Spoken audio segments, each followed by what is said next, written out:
Kim Paolo sa 2010-26 pakakasal. Nag-meet the parents na last September 2024.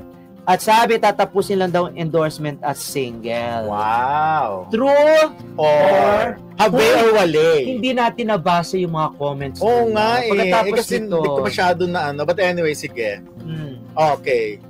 Palagay mo? Ako naman, kasi kung ako as a fan gugustuhin mo talaga na by next year na magpakasal na. But anyways, eto kasi parang yan yung sinasabi. Base sa, kasi kung sinasabi nila na 1 year na talaga yung relationship or last year pa, so 2 years, kung bawa magto 2 years na, why not?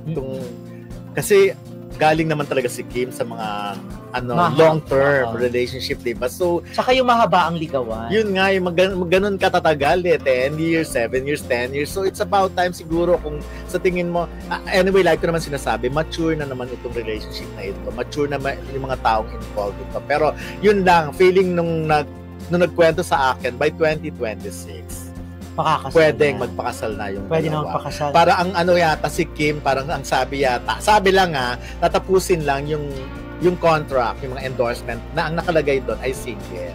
So kailangan tapusin. Ako naman, bago sila magpakasal, siguro kailangan umamin muna sila. Meron silang public announcement and engagement. Oo, mahaba pa naman. Dapat ganun muna. At saka, kung ganito, gusto ko talaga na kumbaga mag-isip ng mabuti yung dalawang ito. As in, upuan kung ano yung magiging kasi syempre merong lifestyle si Paolo. Hindi ko alam kung kakayanin ni Kim. Kasi si Kim talagang napaka-professional nga ni Kim, napaka-didi. Paano ba yung matatawag natin na walang hindi pinapalagpas si Kim ng mga ganap niya? Kung kinakailangan lang talaga tayo ng powers niya, pupuntahan. At aligaga ito palagi si Kim. Ibig sabihin ng aligaga, talagang busy siya. Si Paolo nonchalant di ba? Si Paolo, minsan, pag wala siyang trabaho, di ba sinabi niya nga 12 hours to 19 hours siya naglalaro ng games sa computer? Yung mga tipong gano'n. Hindi ako nagne-negative sa dalawang ito dahil talagang gustong-gusto ko. Dahil from the start naman talaga, gustong-gusto ko silang magkatuluyan. Kasi para sa akin, bagay si Kim kay Paolo at si Paolo bagay kay Kim. Dahil nga doon sa kanilang personality na medyo magkaiba. Yung isa hyper, yung isa naman chill, yung mga tipo gano'n. Pero dapat talaga pag magpapakasal itong dalawang to, upuan nila, basahin nila ng husto ang personality at saka yung character na si isa't isa. At kinakailangan magkaroon sila ng marriage counseling. Though hindi naman talaga garantiya ng marriage counseling ay makakapagpatagal ng relasyon. Siyempre, maraming darating ng mga pagsubok dyan na kinakailangan talaga na sila ay manindigan. Yung mga ganun at sana hindi talaga pangunahan. Kasi the more na pinapangunahan, parang na-i-stress di ba? Parang nape-pressure yung dalawa Though hindi naman talaga sila mga na-apekton sa ganito dahil kung ano man ang meron sila ngayon, dahil yun ay kusa.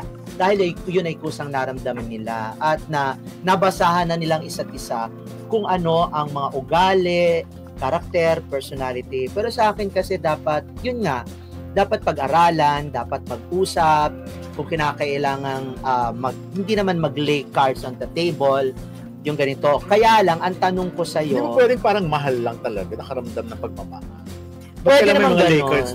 Hindi, syempre, ikaw ba ng jowa mo, ganyan. Parang sa bagay, hindi pwede compare kasi ikaw naman, parang one shop, natin, shop. Hindi kasi pwede pag-usapan, ano bang gusto mong buhay? Parang ganyan. Okay. Eto lang ako. Like, si Paolo sabihin ba, baka pwede bang medyo mag-laylo ka na sa showbiz? Okay. Kaya ganito, ito yung mga ito yung mga hilig ko. Tapos, ikaw ba ano bang gusto mo? Yung mga tipong gano'n, doon hindi naman nasusunod yun dahil sabi nga nila, continuous adjustment talaga ang pagsasama. Diba sabi nga nila, hindi lang pwedeng mabuhay ka sa pag-ibig. Kailan talaga mas mangingibaw-baw rin yung respeto.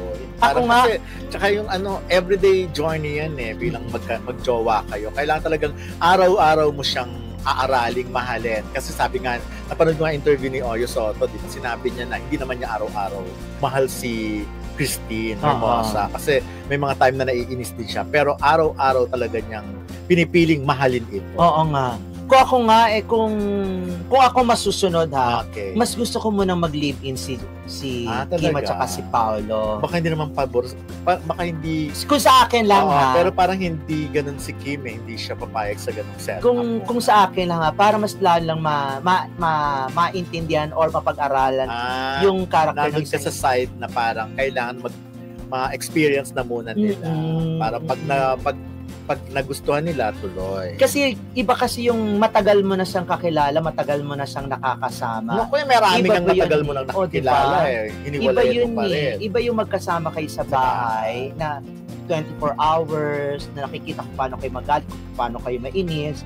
Kasi minsan yung iba na hindi naman nagsama, nagtagal din naman, di ba? Meron namang iba na nagsama, tapos nagpakasal pero hindi nagtagal. Oo, daming so siguro ganun. nasa understanding yon, nasa weight ng understanding at nasa weight ng kung gaano mo pagtitiisan ang ugali ng isa't isa. Oo. Ganon. Siguro ako, baka doon na lang ako sa destiny na lang talaga. Kung doon na lang ako aasa na kung talagang para sa akin ito, para sa akin ito. Kasi kahit naman anong gawin ko di ba? Parang kung hindi talaga, kahit naman anong pilit kong gawin, kung hindi talaga para sa akin, hindi para sa akin. Pero siguro, ang pinapoint out lang ng mga tao ay dahil nasa right age na sila. Oo nga. Married. Sila na makakapagsabi nun kung dapat, wala yan sa right age dapat dyan, ang sinusunod kung ano talaga yung nasa puso. Correct. Yun nga. At kung ano talaga yung maturity, kung hanggang saan mo pagtitiisan, hanggang kailan, kasi pag pumasok ka na sa marriage, katakot-takot na yan ng adjustment, sinasabi. Yes. Na dapat talaga ibigay mo na 100% na susuportahan mo kung ano man ang baltik ng isa't isa, kung ano yung mood ng isa't isa. Yun nga yung sinasabi na araw-araw mong pinipili na mahalin siya kahit nakita ko siya. Ba't yung itsura nito ngayon? Ganon. Pero so, by choice choice mo pa rin talaga. Tsaka meron nga nagpakasal dyan, di ba? Nagpakasal nga sila. School. Nagpakasal sila na hindi naman sila nagkaroon ng anak, pero okay lang. Dahil napag-usapan. Okay. Di ba napag-usapan? Pwede pag-usapan kasi napaka-importante. Eto bang isa, gusto niya ba na magkaroon sila ng anak? Paano kung hindi natuklasan during the marriage na hindi na pala siya po pwedeng mag-anak? Ganon. Parang ba si Rachel Alejandro, diba? Oo. Okay sila mag-asawa pero wala silang So, Shara Geronimo, hindi natin alam kung hindi naman natin alam kung napag-usapan or something. Pero Batay naman lagi niyang sinasabi na kung ibibigay na. Oo. May mga ganon. Hindi, dapat marami kayong pinag-uusapan na hindi, sige, pakasal na tayo dahil gusto ng mga tao, dahil matanda na tayo. Tingin ko hindi naman sa dahil gusto ng mga tao. Hindi, sinasabi ko lang na hindi dahil matanda na ako. Kasi meron din mga tao na pakasal na tayo kasi medyo matanda na tayo. Pakasal na tayo, medyo baka hindi na ako manganak. Yung mga tiwang paano kung hindi naman. Pero kung halimbawa ikaw si Kim Chiu, pag inalok ka, kasal ni Paolo. Hindi ko masasagot yan. Kasi unang-una, hindi naman. Ang layo, di ba? Ang layo. Tawa na lang, di ba? Kung ikaw ba si Paolo? Hindi nga. Kung halimbawa lang, kung ikaw si Paolo, given the situation, established ka na bilang artista, established ka na, may business ka na, okay na ang career mo, financially okay ka na rin. And then, here comes Paolo na parang okay kami. Magkasundo kami sa maraming bagay at okay na rin naman siya. So, pag ganun sitwasyon, pag inalok ka ng kasal, well, hindi ko consider ko kung ducks ba. Kung mapapasaya ba ako? Bakit? Mapapasaya ba ako, di ba? As ikaw naman, di ba? Hindi naman si Kim yun. Oo. Kung ako, as Ray Pumaloy. Pero yung situation, parang gano'n. Ano ko yung kagapo kung di ba? Kung pagka-jit naman, di ba? Super. Sa 2027 na lang. Pakapakasal. Tingin mo, kailangan pa magbilang ng taon. Si Kim kasi siguriste. Sa sobrang sigurista nga, umaabot nga na napakatagal ng relationship. Sigurista si Kim na hindi siya papasok sa isang bagay na hindi niya napag-aaralan or hindi niya nararamdaman ng todo-todo. Kasi kung ganun rin lang naman, dapat sana nagpakasal na siya noon. Baka hindi niya pa feel magpakasal. Yun na nga. Sa palagay mo ba, feel niya pa magpakasal ngayon kung sakasakali man? Though, tingin ko pwede naman. Ako, with the influence ng mga kasama niya sa Showtime, halos lahat dun, Bong Navarro, Chong Hilario, Ami Perez, and Karil, including Vice Ganda. Pwede may mga naman, pwede naman siya partner. magpakasal kung gugustuhin niya. Pero ang tanong ko sa iyo, kung ikaw si Paolo Abilino, Ano? yun. Ano nga? Kung ikaw si Paolo Abilino at nagparamdam kasal, si Kim, tutugon ka. Go for it na. Siyempre, Kaya lang hindi ka si Paolo. hindi, kahit sinong lalaki, siyempre, na mahirap nang palampasin ng mga gandong pagkakataon. Baka hindi na baka hindi na ibigay uli. Diba? Pero ako talaga, ang gusto ko talaga, dapat talaga gusto ko. Na talaga. Kaming dalawa, buong-buo kaming Compatible dalawa. kayo sa lahat ng bagay. Tipong, eto na tayong dalawa ha, hindi na tayo maghiwalay, pakasal na tayo, pero kahit anong mangyari, tayo pa rin. Hindi mo ako iwanan kahit anong mangyari. Magkaroon man ng issue, hindi mo ako iwanan at hindi rin kita iwanan kahit anong mangyari. Yun nga, parang Ann Curtis, diba? And Erwan. Yung mga ganyang tipo. Si Ann, parang nung umalis siya sa showbiz, nag-focus sa pamilya, sa anak, sa magkaanak na, ganun lang. At ngayon bumalik sa showbiz, kung ano na yung kaya niyang gawin at kung ano na yung gusto niya, go. At saka mamahalin mo talaga ako mamahalin mo ako pag naghihilig ako, mamahalin mo ako pag naman tatanggapin mo lahat. Tatanggapin mo. Pag tumutuot si Guevara ka habang sleep, diba? Oo. Or kaya sumusulo yung jowa mo, detalya, tapos nagkalat na din. Oo, tama naman yung tanggap naman ng marami. Tsaka napakarami na natin parang si Mikey, parang marami. Marami na tayong na-witness na nag-asawa na nahuwi din sa ganun sa hiwalayan. Pero syempre, mga gagamitin mong dyan, role model ay mga Judy Ann Santos and Ryan Agoncillo, di ba? Christopher Ross and Gladys Reyes. Yung mga ganong katatagan. Christopher De Leon and Sandy Andolong. Yung mga ganyan nga at saka si Mikey Morada, at saka si Alex, di ba? Magkaibang personality, nonchalant. Isang barubal diba? Oo. Saan ka nakita ng babae isang squammy, di ba mga ganon? Pero kita mo naman, di ba?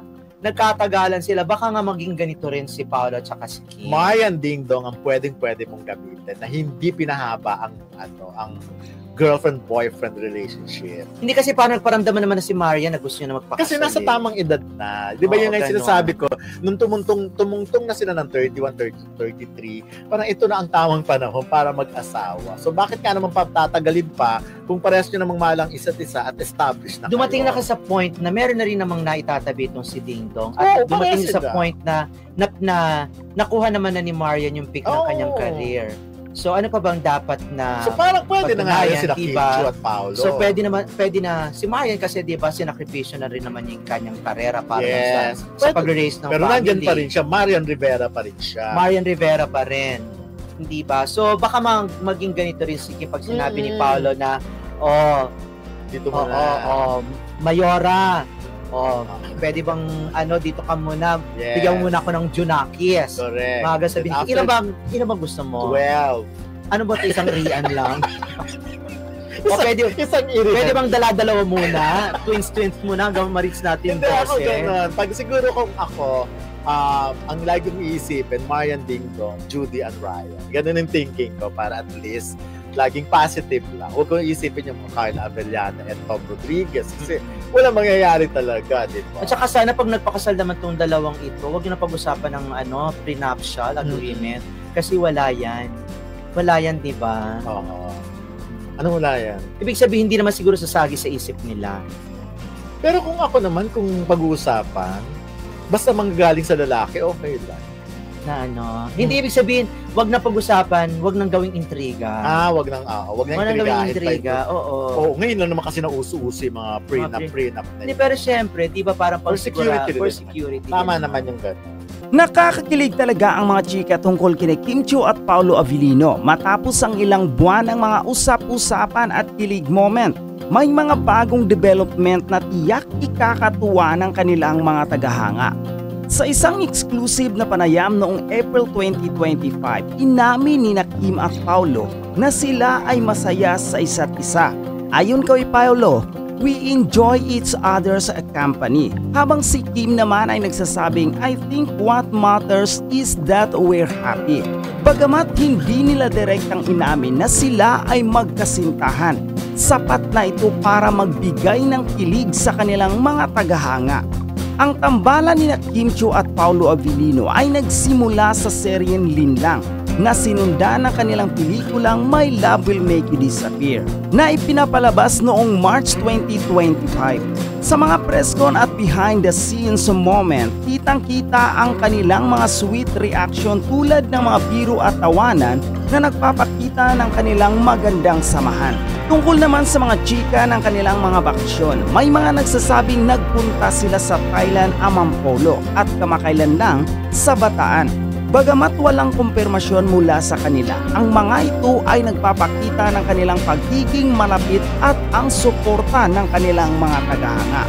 Ayon sa mga ulat, hindi pa iniisip ni Paulo ang pagpapakasal. Gayunpaman ang kanilang patuloy na pagtutulungan sa mga proyekto ay nagpapakita ng kanilang magandang samahan at ang kanilang mga tagahanga ay umasa na magbubunga ito ng mas matibay na relasyon sa hinaharap. Para sa mga tagahanga ng Kim Pao, ang mga developments na ito ay sapat na upang magdiwang. Bagamat walang opisyal na pahayag tungkol sa estado ng kanilang relasyon, ang kanilang mga kilos at pahayag ay nagpapakita ng kanilang magandang samahan at ang patuloy na suporta ng kanilang mga tagahanga. Sa ngayon, hayaan na muna natin silang mag-enjoy sa kanilang kasalukuyang samahan at maghintay na lamang kung ano ang susunod na kabanata sa kanilang kwento. Tungkol sa issue na Kim Chiu at Paolo Abilino, masasabi kong ito ay isang magandang halimbawa ng kung paano ang mga artista ay maaring magtaglay ng malalim na koneksyon sa kanilang mga tagahanga. Bagamat walang opisyal na pahayag mula sa kanila na nagsasabing sila ay magkasintahan, ang kanilang mga kilos at pahayag ay nagpapakita ng isang espesyal na samahan. Gayunpaman, mahalaga ring tandaan na ang kanilang relasyon ay isang pribadong aspeto ng kanilang buhay. Bilang mga tagahanga, nararapat lamang na respetuhin natin ang kanilang privacy at suportahan sila sa kanilang mga desisyon. Sa ngayon, ang pinakamahalaga ay ang kanilang kaligayahan at ang patuloy nilang pagbibigay saya sa kanilang mga tagahanga.